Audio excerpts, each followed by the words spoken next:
It was to 47 a.m. when Sarah's phone rang. She didn't recognize the number. Curious, she answered, "Hello?" She whispered, a low, distorted voice replied, "You shouldn't have answered." The line went dead. Shaking, she tried to call back, no signal. Her screen flickered, showing a photo of her bedroom from the angle of her bed. She lived alone. Her heart raced. She told herself it was a prank. She locked the door, pulled the curtains, tried to calm down, but the lights started flickering. A whisper came from her closet. "Sarah." Frozen, she stared.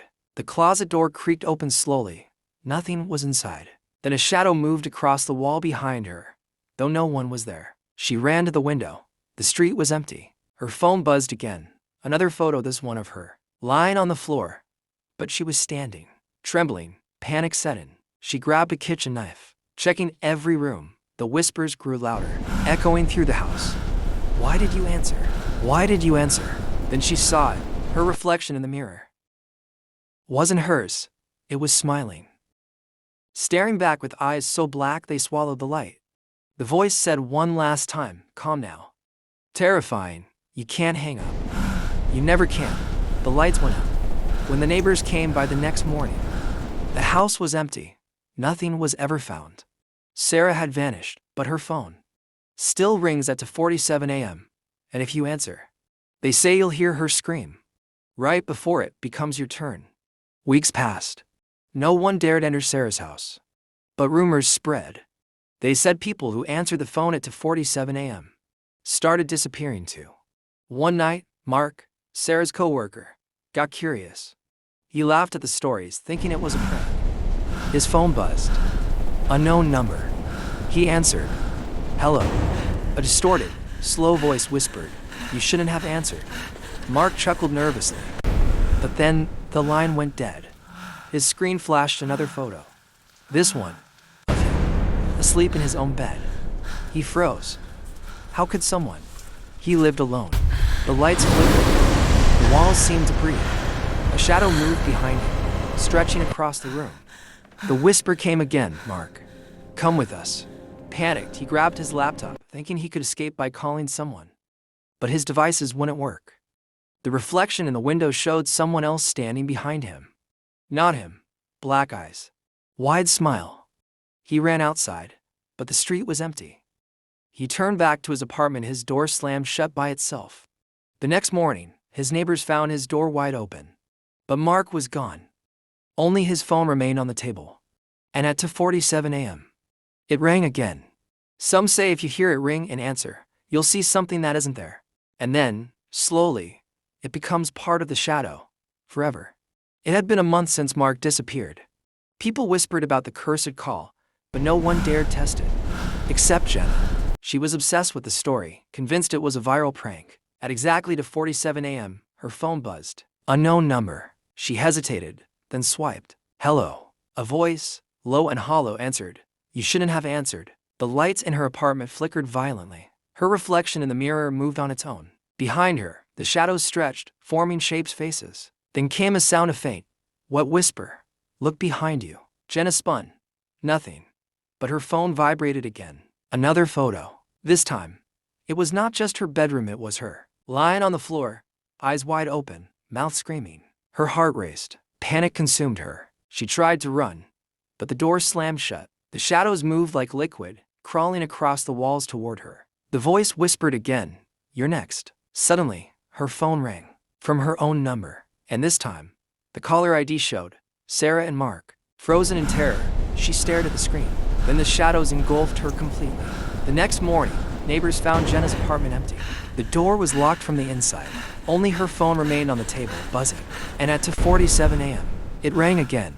They say the shadows now have 3 voices, and they're calling for more. Now the story wasn't just a rumor. It was real. Everyone in the city whispered, "Don't answer at 2:47 a.m." But curiosity kills. Ethan, a night shift worker, stayed late in his office. His phone buzzed. Unknown number. "Hello."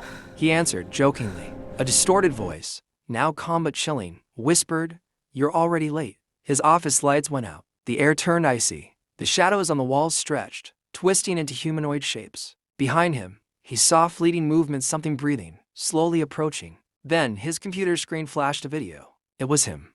asleep at his desk. Only he was awake in the recording, screaming silently, eyes wide with terror. Ethan ran.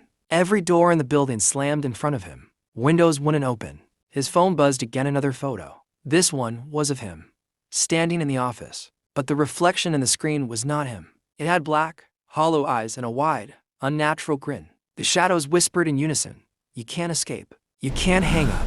We're all waiting." Hours later, the security guard found the building empty. Ethan was gone. His phone lay on the floor, ringing incessantly, and at exactly 2:47 a.m., it rang again.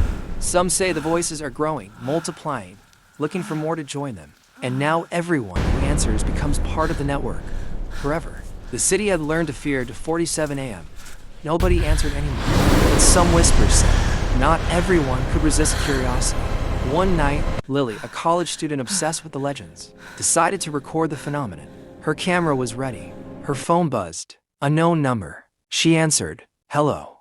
The voice was clear now, calm, terrifyingly human. Finally, "You answered." The lights went out. Shadows moved across the walls like liquid darkness. She saw reflections of Sarah, Mark, and Jenna, faces twisted, eyes hollow, smiling.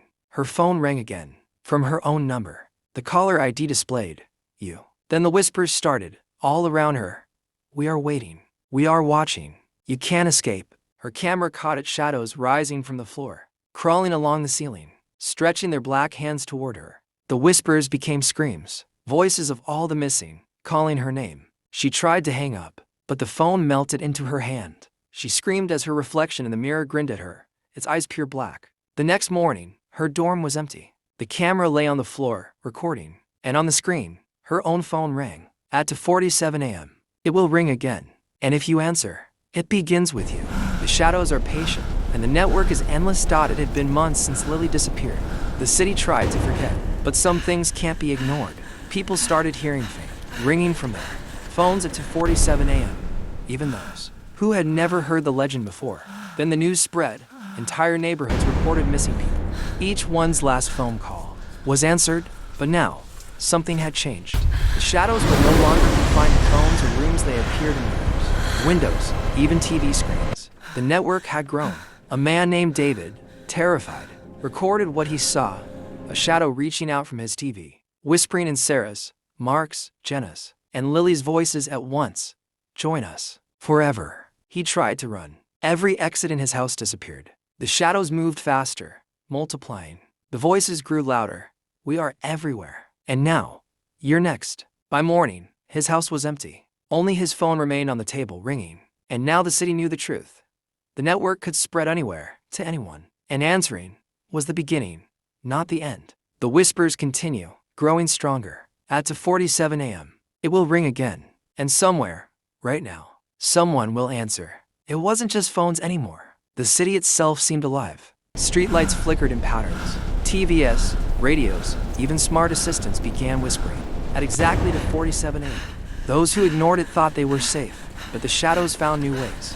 Windows reflected faces that weren't there. Elevators stopped mid-floor. Escalators moved on their own. A group of college students tried to record it. Their cameras captured shadows crawling along power lines, reaching into homes, into devices, like black rivers flowing through the city. The whispers were louder now, a chorus of thousands of voices. "Answer. Join us forever." One by one, the students vanished. Only their devices remained, buzzing. Every screen in the city seemed to show the same thing, the same black eyes, the same twisted smiles. By sunrise, the city was silent, empty streets, dark homes, unanswered phones ringing. And yet, at 2:47 a.m., the network continued to grow. Now it wasn't just a call. It was a city-wide pulse. And anyone who listened risked becoming the next connection.